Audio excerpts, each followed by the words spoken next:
네, 스피치와 토론 수강생 여러분 안녕하세요. 오늘 12주차 수업을 시작하도록 하겠습니다.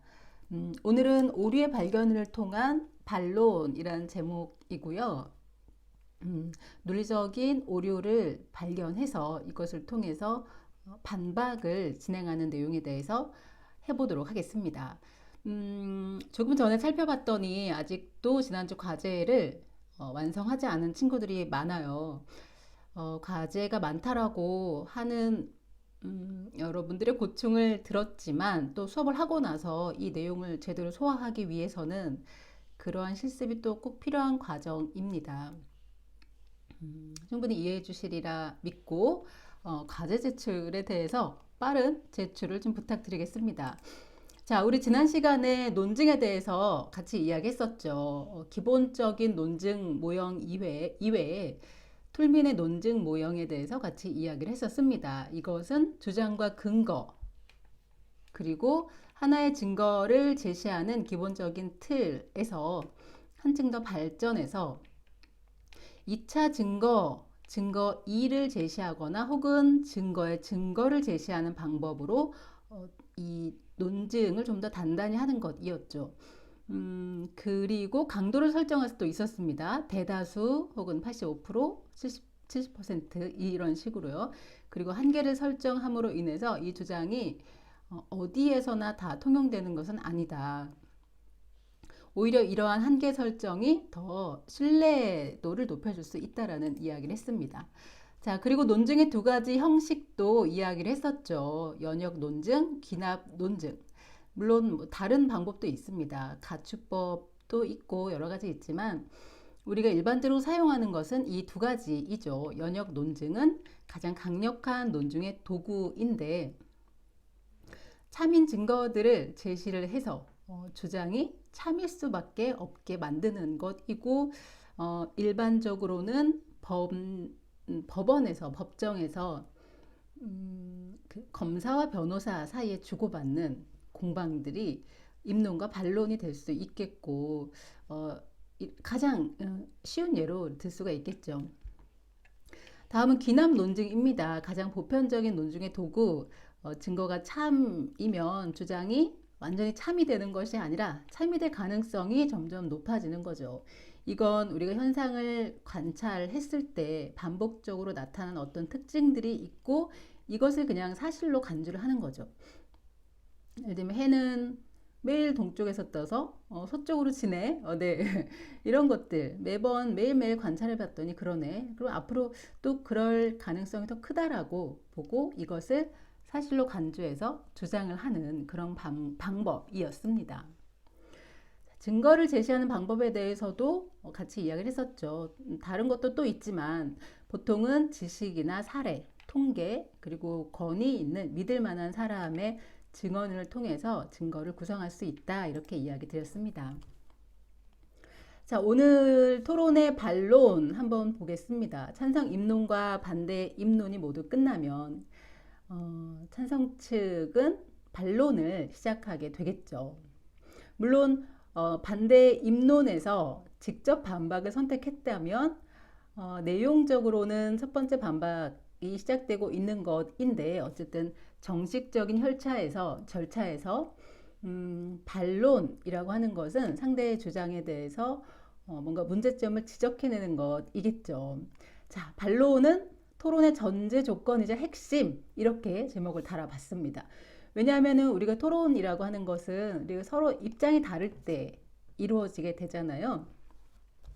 서로 다른 입장을 전제로 우리가 의견을 나누는 게 토론이라면 현실 세계에서 보세요. 만장일치가 굉장히 어렵잖아요. 그렇다 보니까 다른 의견은 언제나 있을 수 있고 수학이나 과학 이런 것처럼 완벽한 어떤 만장일치가 없다 보니까 현실 세계에서의 주장은 언제나 반박의 가능성을 갖고 있다. 이렇게 보는 게 맞겠죠. 그리고 상대가 정말 좋은 주장을 했다. 그럴 때는 인정을 해주는 것도 멋집니다. 그 주장에 대해서는 저희는 수용합니다. 이런 거죠. 우리 투정의 원칙이라고 있었죠. 반박을 하지 않으면 인정하는 것인데 멋지게 굳이 막 궤변을 늘어놓으면서 반박을 위한 반박을 하는 것이 아니라 상대의 주장 3개 중에서 한 가지는 정말 반박할 수 없을 정도로 훌륭하다. 그럴 때는 그 좋은 주장 혹은 좋은 반론에 대해서 인정을 해주는 태도도 또 필요합니다. 자, 인정할 수 없는 주장을 이제 또 반론을 해야 된다면 그때는 좀 전에 말한 것처럼 어떤 궤변을 늘어놓는 게 아니라 오류를 발견하고 그 오류의 이유를 제시하면서 건전하게 반론을 제시하는 것이 우리가 이렇게 대학에서 토론을 배우는 이유가 되겠죠. 그래서 반론을 할 때는 논제의 범위를 벗어나고 있지 않은지, 그리고 뒷받침들이 타당한지 뭐 이런 것들을 살펴볼 수 있겠습니다. 자, 주장에서 그럼 오류를 발견하는 것은 어떤 의미인가 보겠습니다.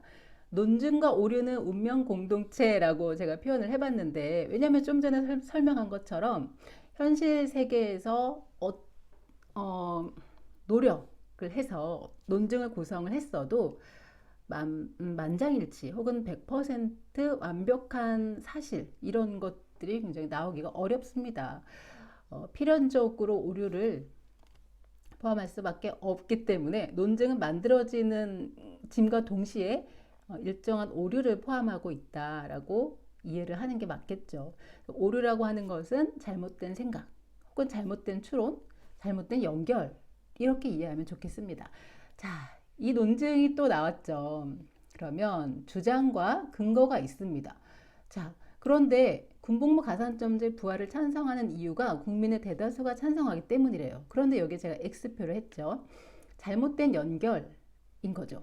왜냐하면 다수가 찬성한다고 해서 항상 옳은 것은 아니잖아요. 네, 이걸 지적한다면 이 오류를 지적하면서 반박을 시도할 수 있겠죠. 자, 그리고 증거 있죠. 병무청에 조사해봤는데 우리나라가 이렇게 많은 국민들이 이 제도의 부활을 찬성하더라. 그러니까 대다수가 찬성하죠. 그래서 부활을 해야 됩니다. 라고 할 때 이 연결은 과연 옳을까? 네, 옳을 지적할 수 있죠. 그 조사의 응답자는 대부분 남성인데요. 네, 남성이 대부분인 그 응답의 결과를 우리가 신뢰할 수 있을까요? 이렇게 그 오류를 지적할 수 있겠죠.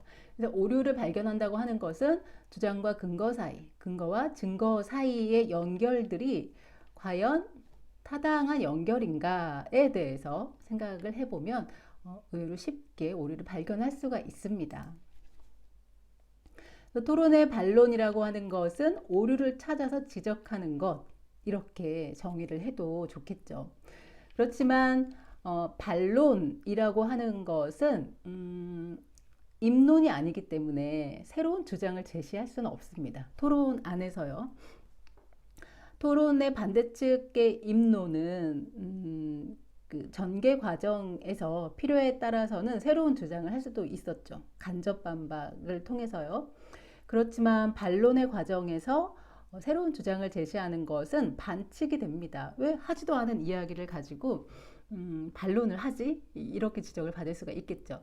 그래서 반론에서는 새로운 주장을 할 수 없기 때문에 모두 다 직접 반박으로 진행을 하셔야 되고, 이게 반대 입론의 전개 방식하고는 조금 차이점이라고 이해를 해두시면 되겠습니다. 자, 모두 다 직접 반박으로 해야 되고요. 이런 방식 저런 방식이 있을 텐데 그것을 제가 4가지로 정리를 해봤습니다. 자, 첫 번째 완전 찬성. 완전 찬성하는데 이게 무슨 반박이에요? 네, 상대의 주장 중에서 반박할 수 없는 매우 좋은 주장에 대해서는 찬성을 해주는 겁니다. 인정을 해주는 거죠. 그 주장에 대해서는 저는 뭐 인정합니다. 저도 동의하는 바입니다. 이렇게도 할 수 있죠. 물론 내용을 따져보면 반박이라고 할 수는 없지만 반박의 과정, 반론의 과정에서 상대의 주장을 인정하는 것도 충분히 할 수 있는 일입니다. 자, 그리고 두 번째 부분 찬성이 있어요. 상대 주장에 대해서 일정 부분은 반대합니다. 그러니까 기본적으로는 반대하지만 일정 부분은 반대하지만 대체적으로 찬성을 하는 거죠. 그러니까 기본적으로는 찬성이지만 일부분을 반대하는 거죠. 그래서 부분 찬성입니다. 세 번째 부분 반대에는 기본 입장이 반대입니다. 그렇지만 완벽한 반대는 아니고 일정 부분에 대해서는 타당하다라고 보는 거죠. 그래서 일정 부분은 찬성을 하지만 대체적으로 나는 반대다. 이렇게 반박을 할 수도 있습니다. 그리고 네 번째는 완전히 반대하는 것이죠. 모든 것이 다 틀립니다. 라고 하면서 왜 그런지 이유를 대가면서 반박을 하면 되겠죠. 자, 이렇게 직접 반박, 반론, 토론에서 반론을 제시하는 것에 전개 큰 거 네 개를 살펴봤고요. 이것을 전개할 때는 뭔가 안내를 시작하는 것이 좋습니다. 왜냐하면 말과 글의 차이점에서 말은 즉시적으로 시행이 되잖아요. 그래서 내가 지금부터 어떤 말을 할 것이다 라고 안내를 해줬을 때 듣는 사람이 좀 마음의 준비가 돼서 나에게 오는 얘기들을 더 잘 이해할 수가 있습니다. 그래서 처음에 안내, 지금 너가 어떤 이야기를 했는데 그 말은 사실이 아닌 것 같아. 혹은 사실이야. 이런 부분은 말이 되는데 대부분은 그렇지만 말이 안 돼. 이런 식으로 안내 문장을 먼저 넣어주는 것이 좋습니다. 그런 다음에 왜 그렇게 생각하는지 주장, 근거, 증거 이렇게 구성을 하면 되겠죠. 자, 토론의 반론에서 사실이다, 사실이 아니다. 처음에 안내할 때 상대편에서 이런 주장을 했는데 그건 사실입니다. 어떤 부분은 사실입니다. 이렇게 시작할 수도 있고 아닙니다. 사실이 아닙니다. 이렇게 시작할 수도 있는데요. 사실일 경우에는 앞서 살펴본 것처럼 완전 찬성이 있고 부분 찬성이 있겠죠. 자, 완전 찬성일 때는 네, 어떤 주장을 하셨는데요. 예를 들면 사회적 거리두기가 코로나를 예방할 수 있다라고 주장을 하셨습니다. 그렇지만 네, 그건 저도 인정합니다. 자, 왜냐하면 이라고 하면서 이야기를 할 수 있겠죠. 왜 찬성하는지, 완전히 찬성하는지. 그렇지만 이때 너무 세밀하게 찬성을 하면 오히려 상대 측 주장에 힘을 실어주는 거기 때문에 전략적으로라도 간단하게 짚고 넘어가는 게 좋겠죠.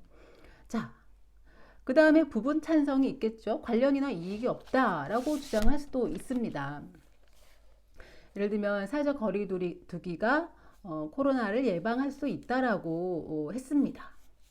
그렇지만 네, 그건 맞다고 봅니다. 하지만 이미 바이러스에 감염된 환경이라면 아무리 거리를 두어도 코로나를 예방할 수 없을 겁니다. 그러니까 이것은 부분 찬성인 거죠. 만약에 어떤 뭐 침방울이나 이런 걸 통해서 예를 들면 키보드라던가 책상이라던가 아니면 주변 환경에 코로나 바이러스가 이미 노출되어 있다면 사회적 거리를 두어도 예방할 수 없다. 그러니까 관련이 없다. 이것과는 관련이 없을 수도 있다라고 하면서 대체적으로 사회적 거리두기가 코로나를 예방할 수 있다는 것에 대해서 찬성이지만 어떤 부분, 어떠한 조건일 때는 그렇지 않다라고 반박을 하는 거죠.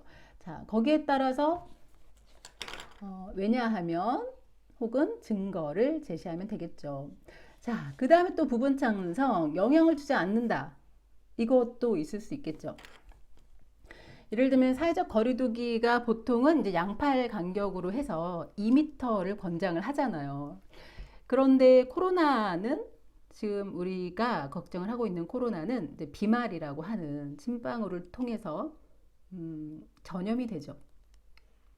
그러면 네, 어쨌든 사회적 거리두기가 코로나를 예방할 수 있다는 것에 대해서 찬성합니다. 하지만 부분 찬성 중에서 영향을 주지 않는다.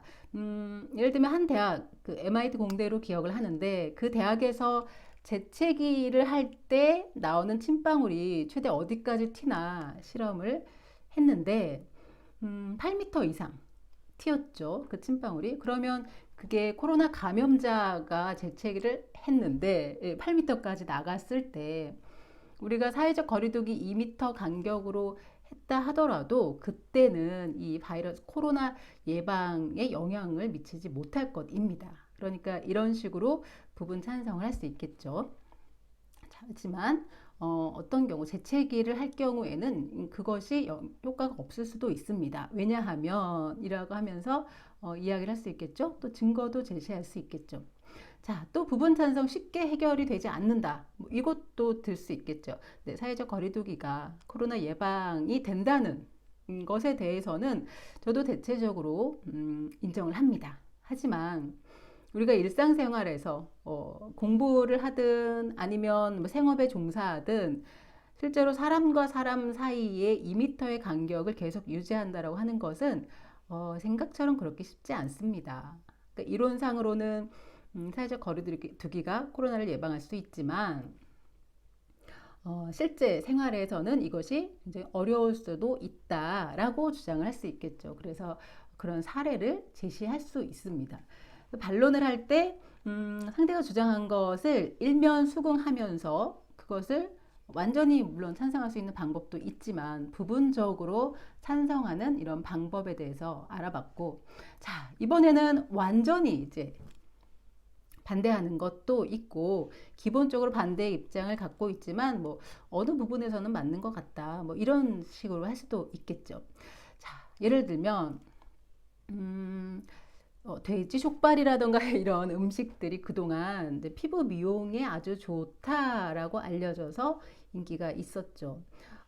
그런데 최근에 제가 한 방송을 보니까 그게 사실이 아니다라고 이야기를 하는 것을 이제 본 적이 있는데, 자, 예를 들면 돼지족발은 피부 미용에 좋은 효과를 준다라고 주장을 제가 합니다. 그러면 안내를 할 수 있겠죠. 지금 그런 주장을 하셨는데 그건 사실이 아닙니다. 자, 첫 번째 완전 반대, 절대 사실이 아니다라고 할 수 있겠죠. 돼지 족발에 있는 콜라겐이 피부에 긍정적인 영향을 줄 것이라고 주장을 하시는데 족발에 있는 콜라겐은 그 입자가 굉장히 커서 실제로 우리 몸에 흡수돼서 피부에까지 도달할 가능성은 굉장히 적다고 합니다. 그러니까 그런 과학적인 이유를 들면서 아유 콜라겐 돼지족발 아무리 먹어봐야 뭐 도움이 되지 않습니다. 이렇게 이야기할 수 있겠죠. 자, 하지만 이제 부분 반대. 근데 뭐 돼지족발이 먹어서 피부 미용에 도움이 안 될 수도 있죠. 그렇지만 이라고 하면서 언제나 사실인 것은 아니다 할 수 있습니다. 뭐 예를 들면 그 족발이나 이런 것 자체는 단백질이잖아요. 그래서 단백질을 섭취했을 경우에 그렇지 않은 경우보다는 피부가 더 도움이 될 수도 있겠죠. 그런 예를 들면서 그래서 먹지 않았을 때보다는 먹었을 때 그래도 피부에 어느 정도 도움이 될 수 있다고 봅니다. 왜냐하면 뭐 족발의 뭐 주 구성 성분이 단백질이고 또 단백질이 피부 미용에 도움이 된다라는 증거들을 제시할 수 있잖아요. 이런 식으로요. 그래서 콜라겐이 아니라 어떤 단백질의 어떤 측면에서 접근을 하면 부분적으로 또 될 수 있겠죠. 자, 그리고 이제 마지막에 특별한 경우에는 사실이 아니다. 뭐 이렇게 할 수도 있는데 어떤 그런 과학적인 증거 혹은 뭐 단백질 그 다 뭐 그렇지만 이렇게 할 수도 있잖아요. 다른 건 모르겠고 나는 네. 돼지족발을 먹어서 이렇게 피부가 좋다. 이렇게 주장하는 거죠. 예. 나는 좋다. 그러니까 나한테는 사실이다. 그 상대가 피부 미용에 좋지 않다라고 뭐 주장을 하든 하지 않든 간에 뭔가 완전히 반대할 수도 있고 어떤 부분적인 반대를 할 수도 있다. 이렇게 이야기했습니다. 그래서 여기에서 다시 한번 정리할 것은 어떤 말을 본격적으로 하기 전에 안내 멘트를 좀 해주는 것이 듣는 사람들이 좀 더 내용을 정리해서 들을 수 있게 도와줄 수 있고 또 반론을 제시할 때 좀 더 전략적으로 하고자 한다면 완전히 찬성하는 것 있어도 됩니다. 그렇지만 상대 주장이 3개 정도라면 나머지 2개에 더 집중해서 완전 반대를 할 건지 혹은 부분 반대를 할 것인지 혹은 부분 찬성을 할 것인지를 결정할 수 있겠죠. 자, 그리고 이때에도 이러한 주장은 예외 없이 근거와 또 구체적인 어떤 증거들이 제시되어야 설득력이 올라갈 수가 있겠죠. 자, 그럼 한번 문장으로 구성을 해봤습니다. 주장 반박의 전개는 안내 멘트를 먼저 하고 주장, 근거, 증거 이렇게 하죠. 자, 작년부터 시작된 일본 제품의 불매 운동이 여전히 이어지고 있습니다. 통계로 봤을 때도 일본 제품들이 많이 팔리지 않고 있죠. 또 실제적으로 이것이 일본 경제에 부정적인 영향을 미쳤다라고 하는 지표들도 제시되고 있습니다. 자, 자, 상대 측은, 찬성 측은 일본 제품 불매 운동에 찬성을 하면서 그렇게 해서 일본 경제에 부정적인 영향을 미치자라고 주장을 했습니다. 자, 거기에 대해서 반론을 주장할 건데, 완전 반대가 아니죠. 자, 살펴볼게요. 자, 찬성 측이 주장한 일본 제품 불매 운동이 일본 경제에 부정적인 영향을 미칠 수 있다라는 것은 사실입니다. 자, 주장. 그렇지만 이것은 일본 경제에만 영향을 미치는 것이 아닙니다. 오잉? 무슨 얘기지? 일본 제품, 메이드 인 재팬의 물건을 사지 않는 것이 일본 경제뿐만 아니라 다른 것에도 영향을 미친다는 건가? 네. 이거 이제 부분 반대가 되겠죠. 자, 근거 왜냐하면 일본 제품의 국내 유통 혹은 판매에 종사하는 사람들은 모두 우리 국민입니다. 그렇죠. 그러니까 일본 경제에만 영향을 미치는 게 아니라 우리 경제에도 어느 정도 영향을 미칠 수 있습니다. 자, 그래? 우리 국민이라고? 어떤 증거를 댈 수 있지? 사례를 들고 있죠. 실제로 우리 일본 수입 물품을 주로 취급하는 국내 자영업자들이 매출 감소로 인해서 어려움을 겪고 있습니다.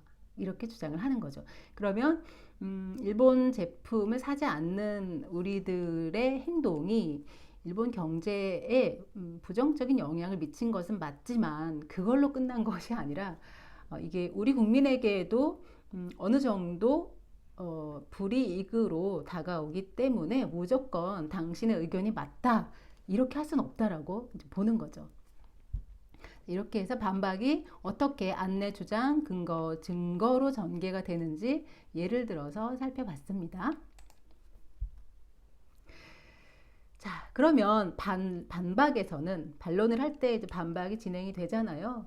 여기에서는 어떤 일면적 주장이 아니라 양면적 주장을 펼칠 때 좀 더 효과가 있다라는 어떤 연구 결과들을 보도록 하겠습니다.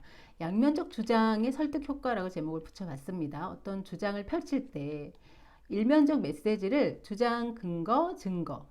네, 아까 나온 것처럼 군복무 가산점제 찬성합니다. 국민의 대다수가 찬성하거든요. 자, 이 조사 결과 보세요. 맞죠?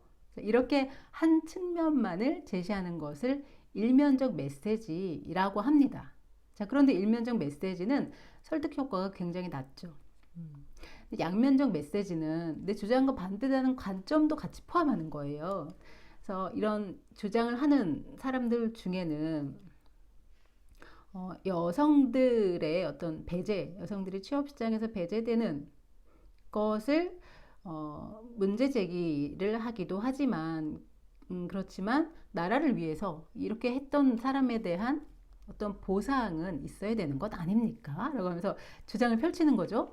뭐냐면 내 주장과 반대되는 관점도 포함을 해서 같이 이야기를 하는 거죠. 그게 바로 양면적 메시지인데 양면적 메시지는 논박적일 때는 설득 효과가 높지만 비논박적일 때는 오히려 일면적 메시지보다도 설득 효과가 떨어집니다. 이 이야기는 뭐냐면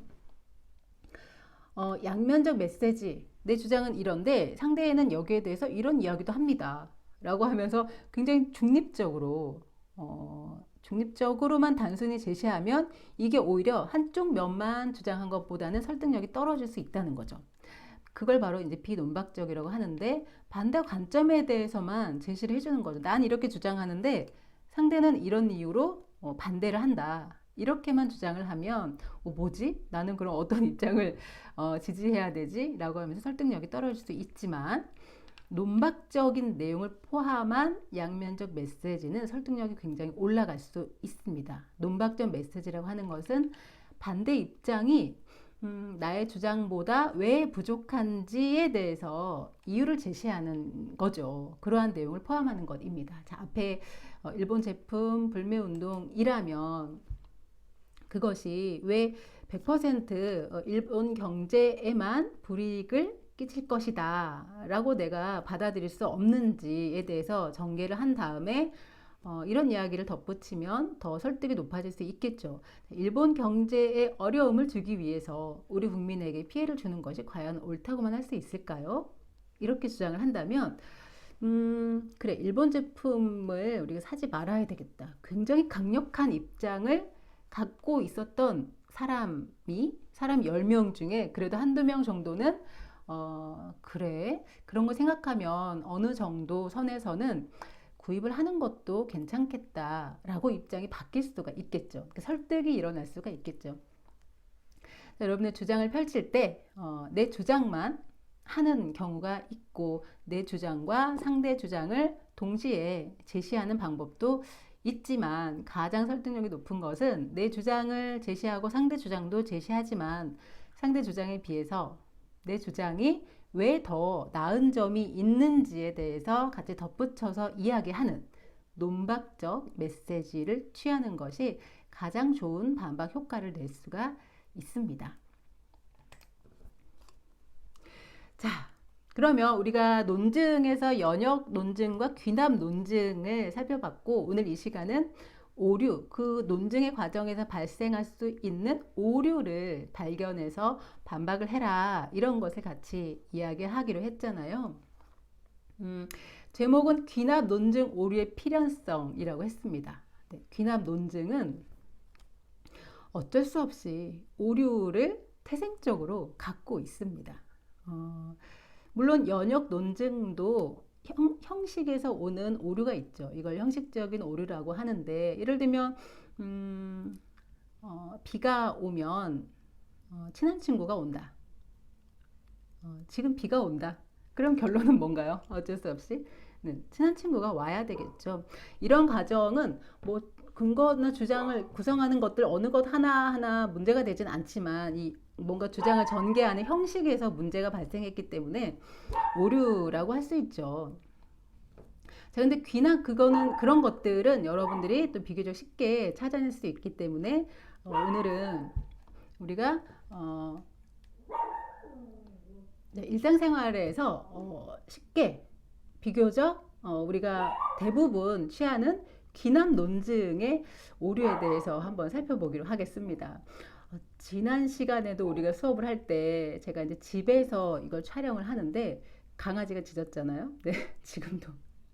네, 이제 중단을 하기가 그래서 계속 하도록 하겠습니다. 자, 귀납 논증이라고 하는 것은 인간이 어떤 현상이나 사물을 전체적으로 볼 수 없는 한계로 인해서 발생을 합니다.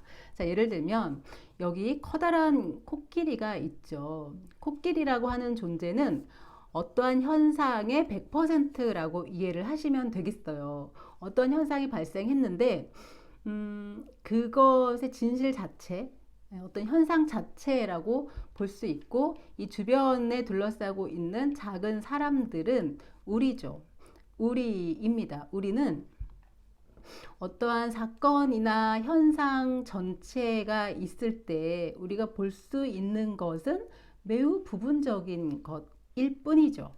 예를 들면 자, 여기에 있는 사람은 이 전체의 본질을 보지 못한 채 코끼리의 코만을 잡고 있죠. 그럼 이 사람한테 코끼리는 어떻게 생겼던가요? 라고 물어보면 코끼리는 굉장히 길고 말랑말랑하게 생겼습니다. 라고 이야기하겠죠. 주장으로 치면 우리 지난 시간에 했던 것처럼 미성년 연예인 A도 B도 선정적인 퍼포먼스 때문에 힘들어했군.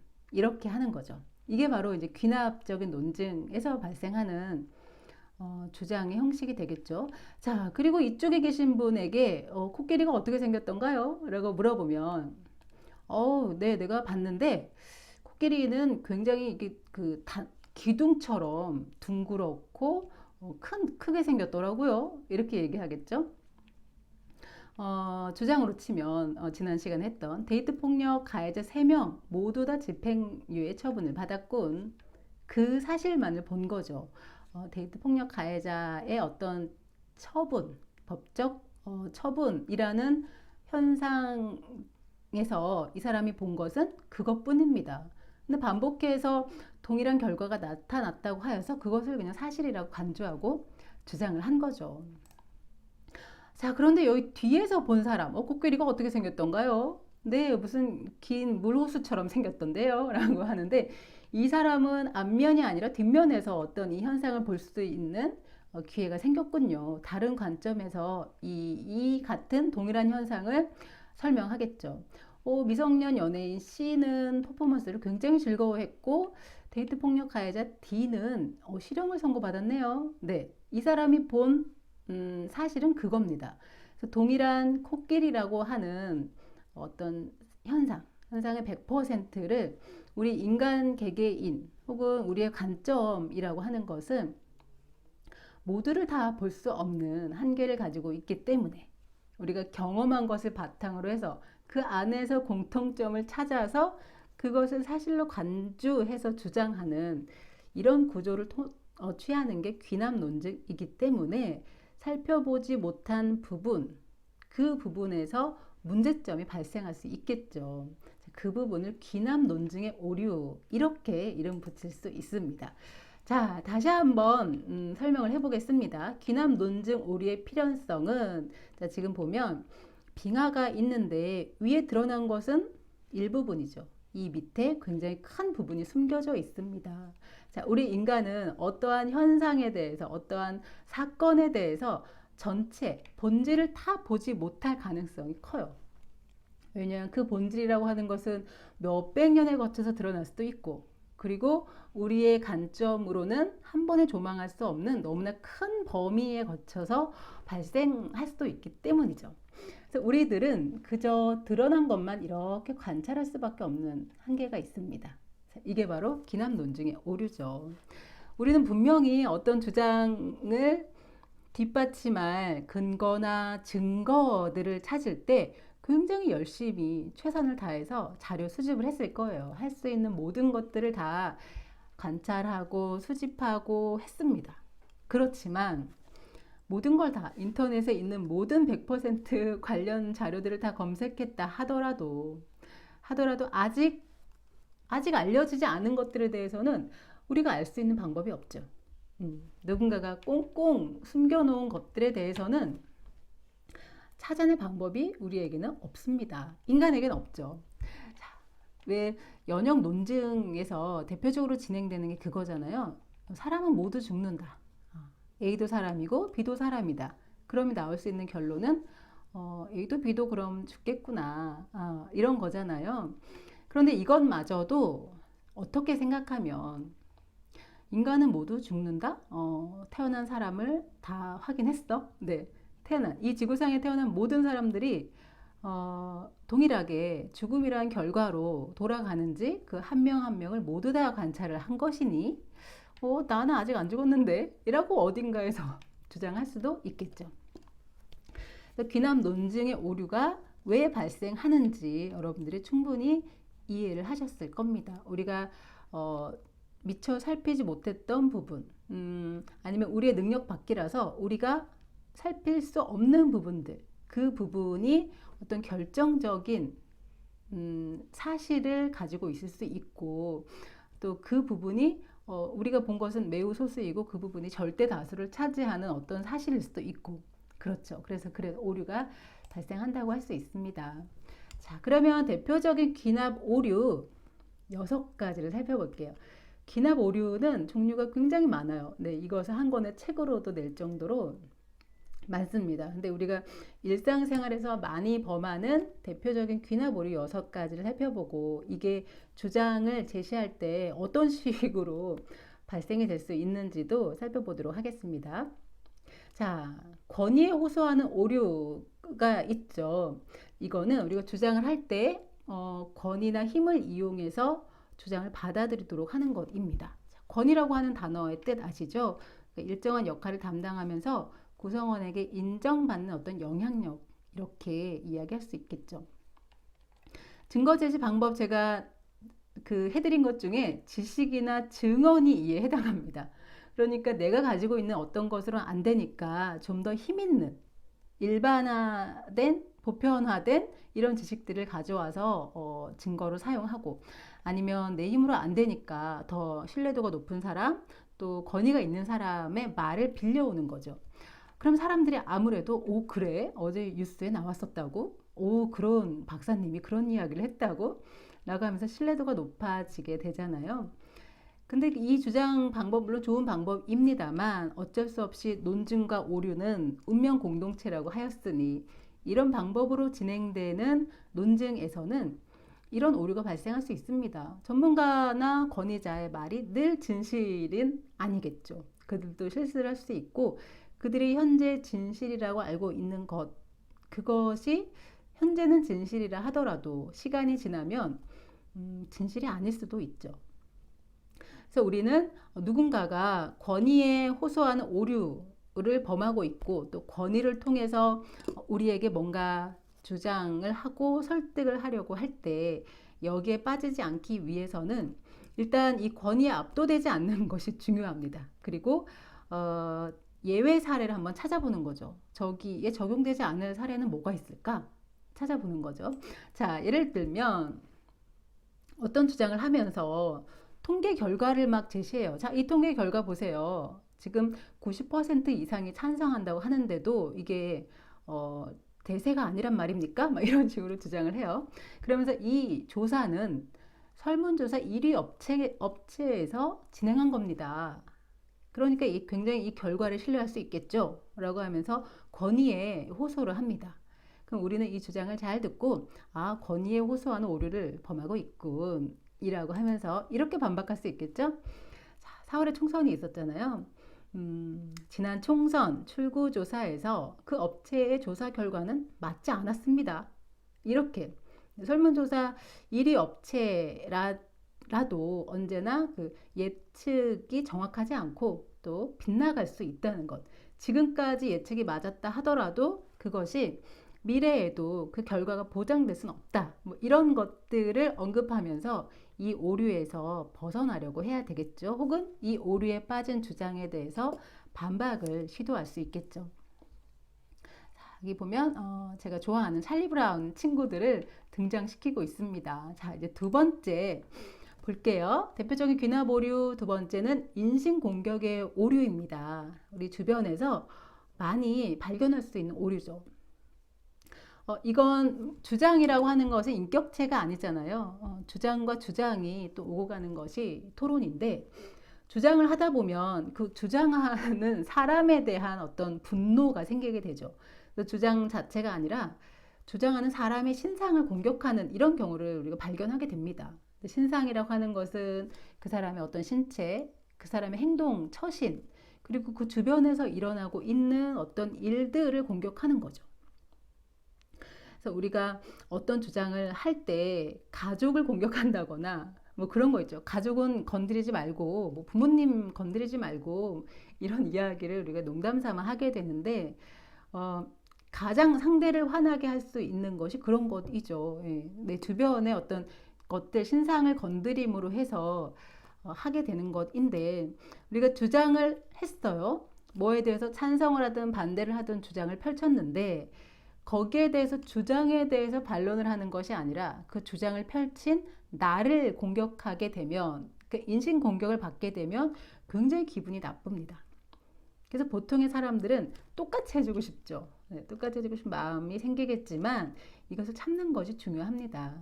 그래서 주장을 할 때 인신 공격을 당했다면 어떤 부분이 인신 공격에 해당하는지를 정확히 지적을 하고 그런 게 아니라 그것은 주장에서 벗어나 있으니까 내가 했던 주장의 범위 안에서만 다시 한번 반박해 주시면 좋겠습니다. 이렇게 요청을 할 수 있겠죠.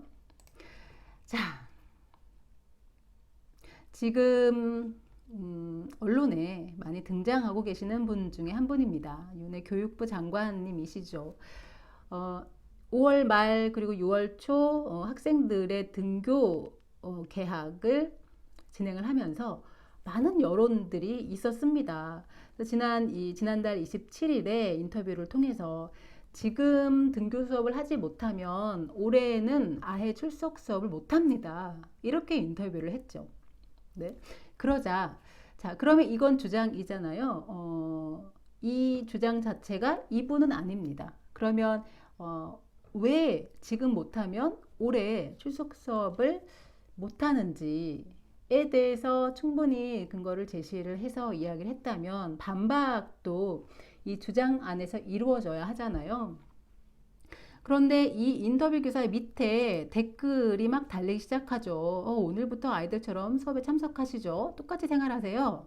혹은 막 가족을 건드리는 내용들이 있죠. 그리고 장관의 과거들, 교사가 꿈이었다는 이유로 이게 사실인지 아닌지는 중요하지 않습니다. 인신공격이라고 하는 것은 그 신상을 건드려서 그 사람을 흔들어서 주장에까지 영향이 미치게끔 하는 좀 굉장히 저질의 공격이라고 할 수 있죠. 그래서 왜 이렇게 변했니? 아니면 내려와라 자격 없다. 자기도 무서워서 화상회의를 하면서 왜 아이들한테는 등교하라고 하지? 아니면 하나만 물어봅시다. 교육을 압니까? 뭐 이런 식으로. 그 주장, 지금 하고 있는 주장에 대해서는 전혀 언급이 없죠. 대신 주장을 한 사람의 신상에 관해서만 공격을 하고 있습니다. 자, 이걸 보게 되면 굉장히 기분이 나쁠 겁니다. 그렇지만 정상적인 토론의 궤도로 돌아가기 위해서는 이런 것들은 지금 내가 말한 주장과는 관련이 없습니다. 그러니까 내가 주장한 내용 안에서만 다시 한번 그 부당함을 지적해 주시면 좋겠습니다. 이렇게 요청할 수가 있겠죠. 자, 인신공격의 오류가 무엇인지 충분히 이해가 되셨을 겁니다. 자, 세 번째는 무지에 호소하는 오류라고 하는데요. 자, 이건 뭐냐면 거짓이라고 밝혀진 게 없으니까 그러니까 이건 참이야. 아니면 반대로 이게 사실이라고 밝혀진 게 없잖아. 그러니까 거짓말이야. 이렇게 주장을 하는 것입니다. 되게 재밌는 오류죠. 근데 의외로 이게 여러분들이 빠지는 경우들이 있어요. 주장을 할 때요. 자, 한번 볼까요? 미국의 트럼프 대통령이 코로나를 예방하기 위해서 말라리아 치료제인 클로로퀸이라고 하는 약을 내가 먹고 있다라고 이야기를 했습니다. 그러자 여러 가지 의견들이 있었죠. 자, 루시가 이렇게 얘기하죠. 클로로퀸이 코로나 치료에 효과가 있다는 충분한 과학적 데이터가 부족합니다. 자, 뭔가요? 사실이라고 밝혀진 게 없기 때문에 이건 거짓입니다. 이렇게 주장하는 것이죠. 자, 그러면 누군가가 이렇게 무지에 호소하는 오류에 빠진 주장을 한다. 그럴 때는 어떻게 대처를 해야 할까요? 이럴 때는 물론 지금까지는 밝혀진 것이 없지만 앞으로 밝혀질 가능성이 굉장히 큽니다. 혹은 이런 것들이 준비되고 있습니다. 이런 식으로 하는 것이 좋겠죠.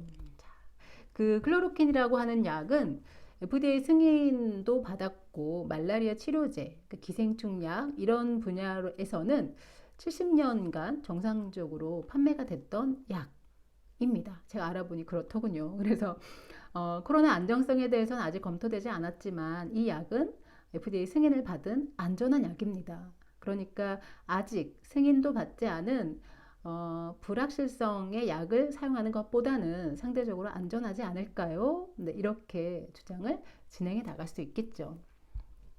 자, 무지에 호소하는 오류 살펴봤습니다. 다음은 감정에 호소하는 오류입니다.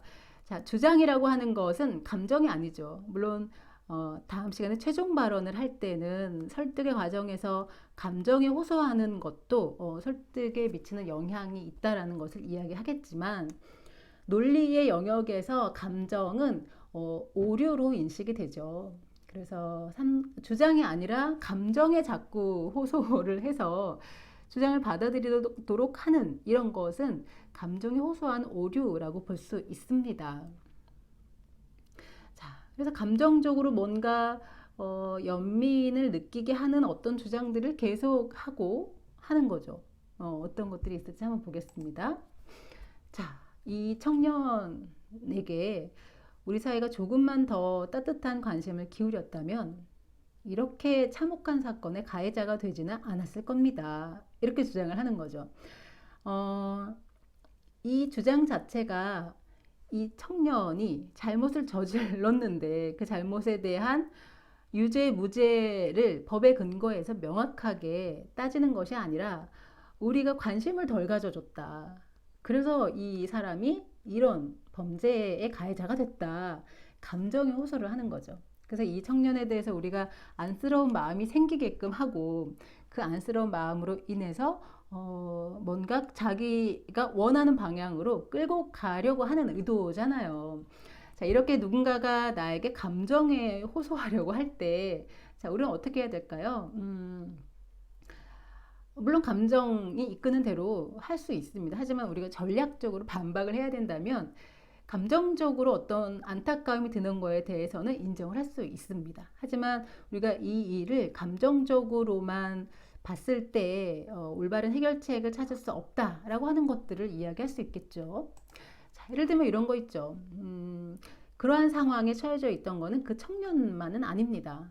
많은 사람들이 그런 어려운 상황 속에서 성장을 하는데 그렇다고 해서 모두가 다 그런 끔찍한 사건을 저지르는 것은 아닙니다. 대부분의 사람들은 사회 무관심 속에서도 개인의 존엄이라던가 개인의 자존감을 유지해 나가면서 올바른 어른으로 성장해 가죠. 근데 그 과정에서 개인의 어떤 슬픔, 뭐 안타까움 이런 것들에 대해서 우리가 마음이 가지 않는 것은 아니지만 이런 관점으로 볼 것은 아니다라고 하면서 이 오류를 지적하고 반박을 할 수가 있겠죠. 자, 어떤 건지 이해가 되셨을 겁니다. 자, 이번에는 원천 봉쇄 오류를 보겠습니다. 자, 반론의 가능성을 아예 그냥 원천적으로 차단을 하는 거죠. 그래서 주장을 자기가 그래서 타당하다라고 보는 것입니다. 그런 게 있어요? 라고 볼 수 있겠죠. 자, 이런 거 한번 볼까요? 들어보셨을 거예요. 또 등교 수업에 찬성한다고? 와, 대박. 이러면서 등교 수업 찬성하는 사람들은 학생들의 건강에 대해서는 진짜 걱정하지 않는 사람들이야. 이렇게 주장하는 거 들어보셨을 겁니다. 좀 다듬어서 하자면 저는 등교 수업에 반대합니다. 등교 수업을 찬성하는 사람들은 학생들의 건강에 대해서 전혀 걱정하지 않는 사람들입니다. 자, 이렇게 주장을 해요. 어떤 집단, 어떤 개념에 대해서 자체적으로 정의를 내리고 그쪽으로 몰아가는 거죠. 네, 이렇게 하면 아주 섬세하게 이 주장을 받아들이지 않는다면 많은 사람들이 동의할 수 있습니다. 아, 맞아. 학생들의 건강이 중요한데 지금 등교 수업을 하자고? 정말 학생들 건강에는 관심이 없군. 네, 이렇게 동조할 수 있겠죠. 자, 그렇다면 원천 봉쇄 오류에 빠졌을 때 또는 이런 류의 주장을 우리가 접하게 됐을 때 그 오류를 어떻게 하면 극복할 수 있을지 살펴보겠습니다. 자, 그럴 때는 물론 동기 자체는 그릇될 수 있죠. 예를 들면 내가 학생들 건강에는 관심이 없어서 야, 학생들 이제 등교 수업해 이렇게 할 수는 있습니다. 하지만 동기가 잘못됐다 하더라도 주장 자체를 검토해 볼 필요는 있습니다 라고 반박할 수 있겠죠. 학생들 건강에 대한 관심이 미흡했던 것은 맞지만 그렇지만 언제까지 온라인 수업이 등교 수업을 대체할 수는 없습니다. 적절한 시기에 등교 수업을 시작해야 하는데 뭐 이런 이야기를 꺼내면서 자, 그렇다 해도 학생들의 건강에 대해서 만에 하나 걱정하지 않는 사람들이 등교 수업을 찬성한다 하더라도 우리가 언제까지 등교 수업을 미룰 수는 없습니다. 부분적으로 등교 수업을 시행하면서 해결책을 찾아가는 것이 더 현실적입니다. 이런 주장을 펼칠 수 있겠죠. 원천 봉쇄 오류에 빠졌을 때는 그게 맞지 않다라는 것을 이야기할 수도 있겠죠. 등교 수업을 찬성하지만 학생들의 건강에 대해서 굉장히 걱정을 많이 하지만 그래도 등교 수업을 찬성할 수 있습니다. 예를 들면 학생들의 학습권이라던가 아니면 학교에서 어떤 개인 방역에 대해서 철저하게 해줄 것이라는 믿음이 더 크다거나 뭐 이런 여러 가지 이유들이 있을 수 있죠. 원천 봉쇄하고 있는 개념이 무엇인지에 접근해서 그것에 어떤 오류가 있다라는 것을 지적한다면 좋은 반론이 될 수 있습니다. 자, 마지막으로 성급한 일반화의 오류를 보겠습니다. 일상생활에서 기납의 형식으로 논증을 구성할 때 가장 많이 범하는 오류입니다. 부족한 자료 몇 개를 가지고 그게 공통점이 있다고 해서 사실이라고 주장하는 거죠. 증거 제시 방법 중에서는 사례나 통계 이런 것들이 여기에 해당합니다. 자, 볼까요? 지금 홍콩에서는 중국의 홍콩 국가보안법이 이제 그 발의가 되면서 여기에 반대하는 많은 홍콩 시민들이 이제 시위를 하고 있는 상황입니다. 자, 거기에 대해서 자, 셀리가 이렇게 주장하죠. 대학생들은 홍콩 시위를 지지합니다. A대학 학생회와 B대학 학생회는 물론 다수의 학생회가 연합을 해서 지지 성명을 발표했습니다. 라고 주장을 했습니다. 자, 그러자 성급한 일반화를 지적하죠. 스누피가. 지지 성명에 참여한 대학은 70%입니다. 게다가 중국인 유학생 비율이 높은 대학은 참여하지 않았습니다. 이렇게 하는 거죠. 그러니까 지금 셀리가 주장하는 것은 70%니까 뭐 대다수라는 말을 붙이기 좀 그렇지만 보통의 뭐 이렇게 표현할 수 있을 거예요. 보통의 대학들은 참여를 했습니다. 그렇지만 중국이 홍콩에 대해서 어떤 제재를 가하는 것이잖아요. 그래서 중국인 유학생들의 입장에서는 이것이 굉장히 되게 뭔가 입장 표명을 하기가 어려울 수도 있고 혹은 본토의 입장에 더 가까이 다가갈 수도 있겠죠. 그런 점들을 지적을 하는 거죠. 성급한 일반화 오류에 빠진 주장으로 나에게 설득을 해온다면 나는 어떻게 반박을 할 것인가? 추가 사례를 한번 요청을 해보는 겁니다. 그래요? A대학, B대학 70% 그랬다고요? C대학은요? D대학도 연합을 했나요? 국내 대학 말고 중국인 유학생들이 많은 뭐 G대학은 어떤가요? 이런 식으로 질문을 할 수도 있고 그런 것들로 논증을 구성해서 반박을 할 수도 있겠습니다. 자, 이렇게 해서 우리가 귀납적으로 논증을 구성을 해서 주장을 할 때 발생할 수 있는 오류들을 몇 가지 살펴봤고 또 그런 오류가 발생한 상태로 나에게 이제 설득을 시도하려고 할 때 어떻게 반박을 할 수 있는지 반론을 어떻게 구성하는 것이 좋은지에 대해서도 지금 일어나고 있는 사례들을 예를 들어서 살펴봤습니다. 자, 이거는 뭐 가볍게 한번 알아보죠. 쇼펜하우어입니다. 논쟁의 기술이라고 하는 책도 서점에 이제 나와 있는데 그 책은 그 유고작이죠. 다 쓰지 못하고 했는데 그 생전의 내용들이 좀 정리돼서 나온 것인데 그는 이렇게 말을 합니다. 여기에 나와 있는 것은 실제로 그런 논쟁을 하라는 것이 아니라 상대가 이렇게 나올 때 논쟁을 할 때 뭔가 건전한 방법이 아니라 내가 지금 언급하고 있는 이런 치사한 방법을 통해서 논쟁을 하려고 한다면 그거는 매우 저급한 방법이기 때문에 더 이상 하지 않는 것이 좋다. 이런 것으로 이해하는 것이 좋습니다.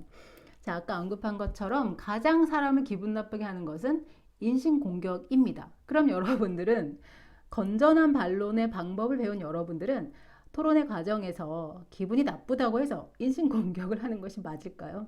네, 하면 안 되겠죠. 그리고 반대로 상대가 여러분들의 주장이 아니라 어떤 신상에 대해서 공격을 한다. 그렇다면 그 사람과 건전한 토론을 더 이상 이어갈 수 없기 때문에 멈춰도 괜찮다고 저는 생각합니다.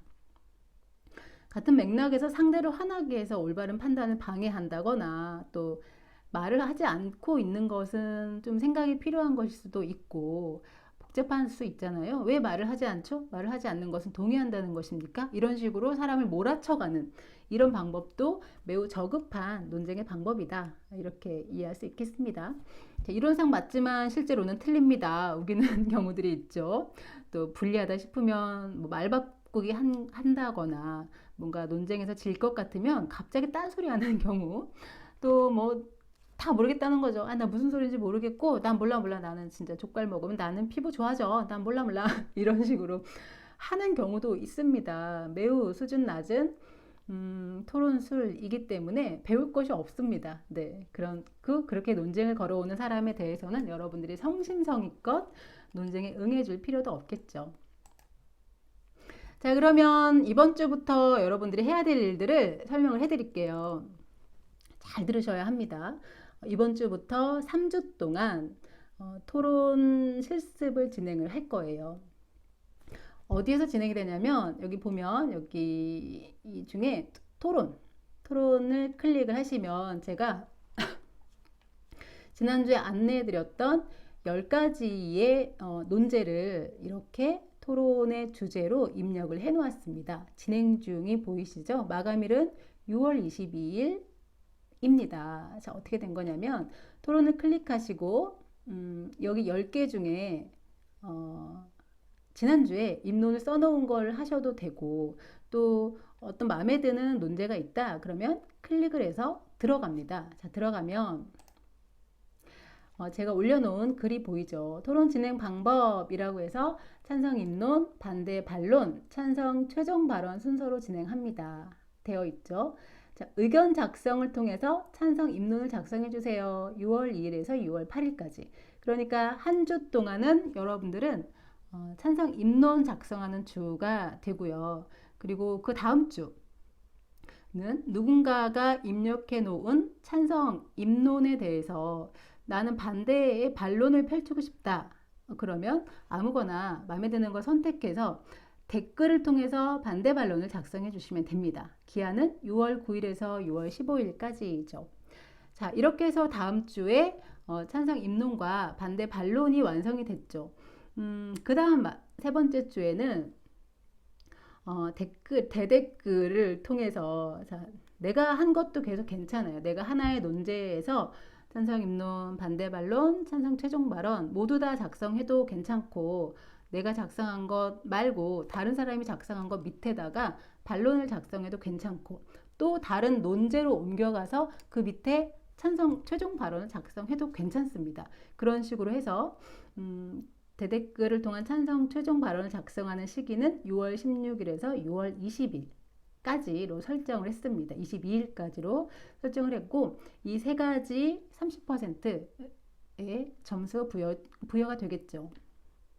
자, 6월 2일에서 6월 8일까지 작성 규칙입니다. 자, 클릭을 하시면 여기 글쓰기를 클릭을 하시면 이제 다음 페이지에 나오는데 의견 작성하는 것이 있어요. 거기에는 찬성 입론만 6월 2일에서 6월 8일까지는 의견 작성 클릭해서 그곳에 찬성 입론만 작성을 합니다.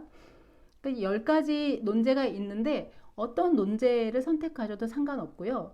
예를 들면 자가격리 위반자 처벌을 강화해야 된다. 여기에 뭐 20명, 30명의 찬성 입론이 몰려도 상관없습니다. 입론 작성에 인원 제한은 없습니다. 그럼 저는 어떤 논제가 여러분들한테 인기가 있는지 알게 되겠죠. 자, 인원 제한이 없으니까 기간 내에 자기가 좋아하는 논제, 마음에 드는 논제를 들어가셔서 찬성 입론을 남겨 놓으세요. 의견 작성을 통해서 하시면 됩니다. 자, 6월 9일에서 6월 15일까지는 의견에 작성된 찬성 입론 중에서 반박하고 싶은 글이 있다면 선택해서 댓글로 반대 반론을 작성해 주시면 됩니다. 자, 좀 이따 다시 한번 설명할 테니까 그래? 대략적인 것만 이해를 해주세요. 자, 그리고 자기가 작성한 찬성 입론의 논제가 아니어도 반대 반론 작성할 수 있습니다. 논제가 바뀌어도 되고요. 다른 친구가 같은 논제인데 다른 친구가 작성한 찬성 입론에 반대 반론을 작성하셔도 됩니다. 이것 또한 댓글을 통한 반대 반론의 작성 역시 인원 제한이 없습니다. 그러니까 자가격리 위반자 처벌을 강화해야 된다에 예를 들면 20명의 친구가 찬성 입론을 남겼어요. 근데 20명 중에 어떤 A라는 친구의 입론 밑에 반론이 10개가 달렸어요. 괜찮습니다. 가장 반론을 하고 싶은 입론을 선택해서 반론을 작성하시면 됩니다. 자, 이게 6월 9일에서 6월 15일 사이에서 해주시면 되고요. 세 번째 주 6월 16일에서 6월 22일에는 댓글을 통해서 반대 반론이 작성이 됐을 거잖아요. 그러면 그것들을 한번 살펴보고 이 중에서 내가 다시 한번 찬성의 입장이 되어서 최종 발언을 작성하고 싶다. 이걸 선택하셔서 대댓글을 통해서 찬성 최종 발언을 해주면 되겠습니다. 이것도 마찬가지로 내가 선택한 거 해도 되고 다른 거 해도 됩니다. 내 반 안에 있는 글 게시글을 10가지를 왔다 갔다 하면서 어디서든 해도 되고 마찬가지로 인원 제한이 없습니다. 자, 평가 규칙은요. 논제를 상관없이 1인당 찬성 입론 하나, 반대 반론 하나, 찬성 최종 발언 하나 이렇게 3개의 글을 남겼을 때 토론 실습 참여가 인정이 됩니다. 그러니까 각각 1회씩 의무적으로 참여를 해야 되겠죠. 그러면 인정이 되고 또 논제에 상관없이 3개 이외에 여러분들이 3번 참석, 저가 댓글을 통해서 누가 몇 번 참여했는지 횟수를 모두 알 수가 있는데 3회 이상, 4번, 5번 예를 들면 찬성 입론도 2개 쓰고 댓글도 반박도 막 2개, 3개 하고 최종 발언도 막 여러 개 했다. 그런 학생들은 가산점을 부여하도록 하겠습니다. 자, 그러니까 다시 한번 설명드리자면 토론에서 자기가 원하는 논제에 들어가세요. 들어가면 제가 이미 올려놓은 이런 글이 보일 겁니다. 한번 확인해 보시고 글쓰기를 클릭을 하시면 이런 화면이 나옵니다. 그러면 의견에는 찬성 입론을 작성하는 거잖아요. 그러니까 제목에 찬성 입론. 지금 제가 10번째 논제에 들어왔지만 첫 번째, 두 번째, 세 번째 어떤 논제에 들어가셔도 상관없습니다. 자, 찬성 입론이라고 작성을 하시고 찬성 입론의 내용을 쭉쭉쭉 여기에다가 쓰세요. 쓰면 되겠죠. 보통 사회적 배경, 용어 정의, 논제 재정의, 내용 안내, 주장 전개, 내용 정리, 효과적인 마무리 이를 작성해 주시면 됩니다. 지난주에 과제를 냈던 것을 이미 수행한 친구들은 그대로 복사해서 붙여넣기를 하셔도 됩니다. 6월 2일부터 6월 8일까지 이 작업을 완성해 주시면 됩니다. 자, 그렇게 해서 저장 눌러주시면 되겠죠. 만약에 마음에 안 든다, 취소를 하고 다시 작성하면 되겠죠. 자, 그 다음에 다음 주에 다시 설명을 해드리겠지만 6월 9일에서 6월 15일까지는 이 화면은 이 클래스에 그 사용 설명서가 있어요. 거기에서 제가 캡처를 해온 화면입니다. 누군가가 그 논제 의견으로 찬성 입론을 작성해 놓은 게 있을 거예요. 그러면 이게 막 여러 개가 되겠죠. 그러면 그 밑에 댓글 기능을 통해서 여기에 여기에 대한 반대 반론을 작성해 주면 됩니다. 이 친구가 여기에다가 어떤 논제, 자기가 선택한 논제에 대한 찬성 입론을 막 쭉쭉 적어놨을 거잖아요. 그러면 이 글 바로 밑에 댓글 기능을 통해서 이 입론에 대한 반대 반론을 작성해주면 되겠죠. 네, 이런 식으로요. 그러니까 여기 다 쓰고 나면 이 밑에 뭐 댓글 1, 댓글 2가 달릴 텐데 인원 제한이 없으니까 마음에 드는 입론에는 누구나 반박을 작성할 수 있습니다.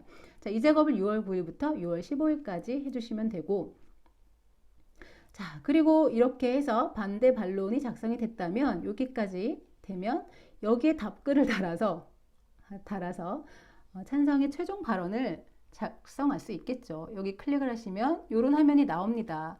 누가 어떤 댓글을 달았는데 거기에 대한 대댓글이다. 여기에다가 내용이 나오면 이 칸에다가 찬성 최종 발언을 작성해 주시면 되겠죠. 6월 19일부터 6월 22일까지 작성을 해주시면 되겠습니다. 자, 어떤 건지 대략적으로 이해가 되셨죠?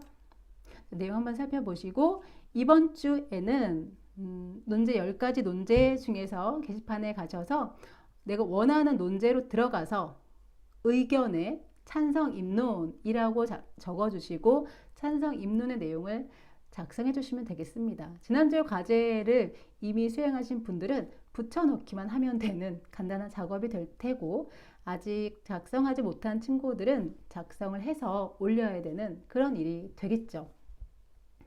자, 그러면 여러분들이 입론 어떤 것들을 가장 선호하고 어떤 내용들이 있는지를 좀 살펴보도록 하고 입론 작성하는 걸 살펴보면서 다음 주 수업을 준비하도록 하겠습니다. 저는 고생 많으셨습니다.